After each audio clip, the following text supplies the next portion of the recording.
Hi everyone, welcome to my channel. I am Chandra and you are watching Dangwal Chandra. तो आज की video में हम बात करने वाले हैं स्टूडेंट वीजा ऑफशोर के लिए जो नया अपडेट आया है।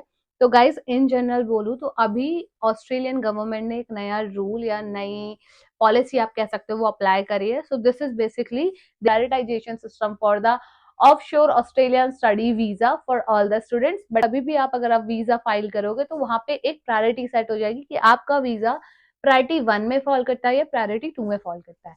उसमें जाने से पहले मैं एक चीज आपको क्लियर कर दूं गाइस कि कैप की जो न्यूज आ रही थी वो अभी अप्लाई नहीं हुई है।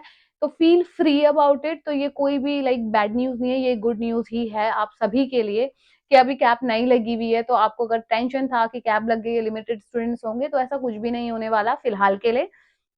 उसी को और इनहेंस करने के लिए इन्होंने एक नया ये चीज निकाला है। बट उससे पहले थोड़ा सा बात कर ले तो जैसे कि आपका सब क्लास 500 स्टूडेंट वीजा, उसके अपने अपने इन्होंने बहुत सारे रूल्स रेगुलेशंस रखे होते। तो earlier they have the ministerial directions number 107 है, जो इन्होंने रिवोक करके अभी न्यू इंट्रोड्यूस किया है मिनिस्ट्रियल डायरेक्शंस नंबर 111।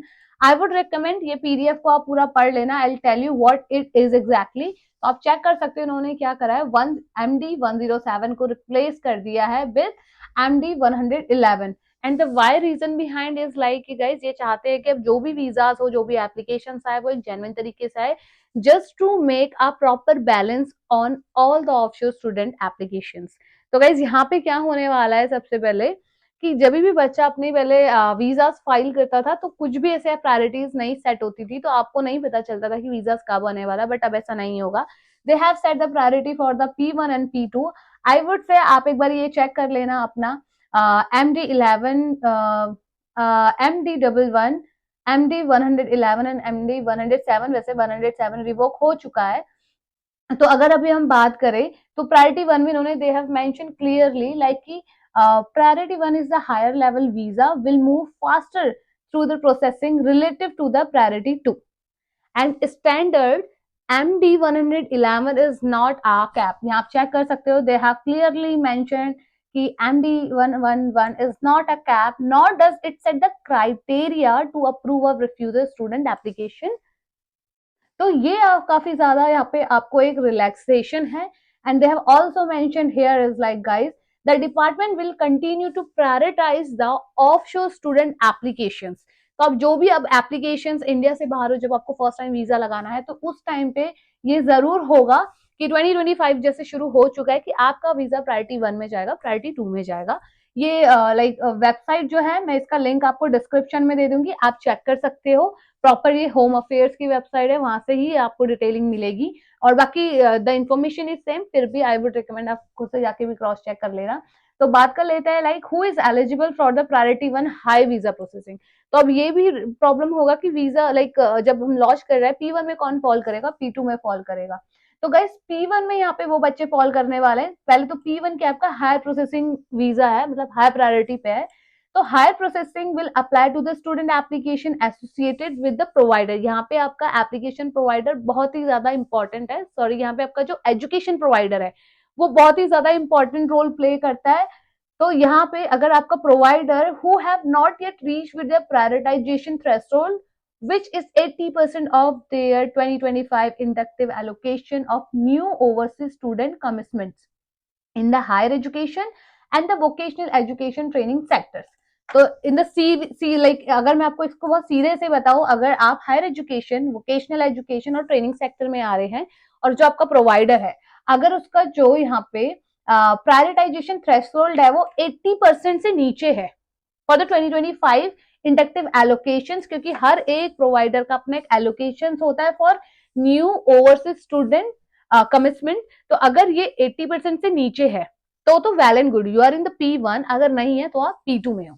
ठीक है। बाकी इन्होंने कुछ चीजें और भी यहाँ पे मेंशन करी है कि यहाँ पे आपका जो हायर एजुकेशन होना चाहिए, सबसे पहले फुल टाइम स्टडी होनी चाहिए। 2025 में ये चीज अलाउ होने वाली है। तो ये चीज मैंने आपको बता दी है कि for example schools and the higher degree by research sector as well as scholarship and the TAFE student. And guys, यहाँ पे एक चीज और है कि P1 वीजा के लिए रेंज है सेक्टर्स की और स्टूडेंट टाइप की। तो for example the scholars and the higher degree by the research sector, और as well as they are also preferring for the scholarships and the TAFE student.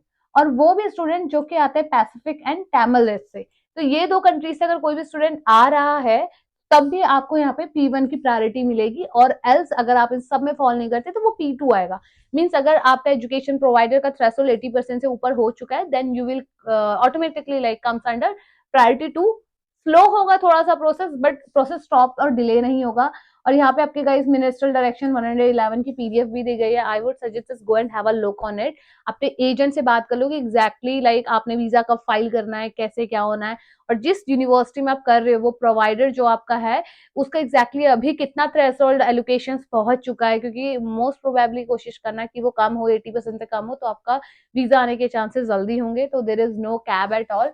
And I would say एक बार सारा कुछ अपनी तरफ से भी आप चेक कर लेना। और अगर आपका एजेंट आपको इन्फॉर्मेशन नहीं दे रहा, आस्क देम प्रॉपर्ली कि लाइक ये नई अपडेट है, व्हाट्स लाइक इसका क्या इम्पैक्ट पड़ने वाला है, कितना टाइम हम लाइक वेट करेंगे या हो सकता है लाइक देखो कोई भी अगर रूल रेगुलेशन है तो इसके थोड़े थोड़े नेगेटिव पॉइंट्स भी होते हैं, पॉजिटिव होता है, बट आई वुड सजेस्ट कि इसमें फिलहाल मुझे ऐसा कोई बहुत ड्रामेस्टिक नेगेटिव पॉइंट नहीं मिल रहा है। आई वुड से ठीक है, कैप से काफी ज्यादा अच्छा है कि इन्होंने ये स्ट्रेट फॉरवर्ड नहीं लिखा है कि हम बच्चे अब नहीं लेंगे या हम इतने ही बच्चे स्पेसिफिक लेंगे। So that's a very good news for you all everybody. And अगर आप स्टूडेंट वीजा में थोड़ा सा भी स्ट्रगल कर रहे हो, इंडिया में हो और आपका लाइक एजेंट सही से रिवर्ट नहीं कर रहा है, स्टक हो गए, कुछ भी है, ट्रस्ट मी आप अप्लाई कर सकते हो फ्रॉम द डंगवाल ओवरसीज। आपको लिंक नीचे डिस्क्रिप्शन में दिख रहा होगा, आप उसमें रजिस्टर कर लो। Me and my team will get back to you on call and we are not charging anything at all. आपको बस अपनी फीस वगैरह ही पे करनी है खुद से। अगर आप ऑफिस आना चाहते हो आप ऑफिस आ सकते हो guys. Dangwal overseas is powered by admit card. तो हमारा नोएडा में ऑफिस भी है जहाँ पे आपको 1-on-1 कंसल्टेंसी देंगे। बट स्टिल अगर आपको ऑन कॉल ही बात करनी है, जस्ट आपको रजिस्टर करना है, that's all. My team will get back to you on call. And आपका अगर हाउसिंग का कोई इशू है, अकोमोडेशन लेट सपोज, या आपको एजुकेशन लोन नहीं मिल रहा है, डॉक्यूमेंट्स नहीं समझ में आ रहे हैं, या फिर फीस में कोई इशू हो रहा है, यूनिवर्सिटीज, क्योंकि अब यूनिवर्सिटीज को सिलेक्ट करना बहुत ही ज्यादा इंपॉर्टेंट है और अच्छे से है, तो मेक श्योर सारी चीजें कर लेना। और else we are here to help you, just let me know in the comment section if you need my help. और वो लिंक जो मैंने दिया है डिस्क्रिप्शन पे उसे एक्सेस जरूर कर लीजिएगा।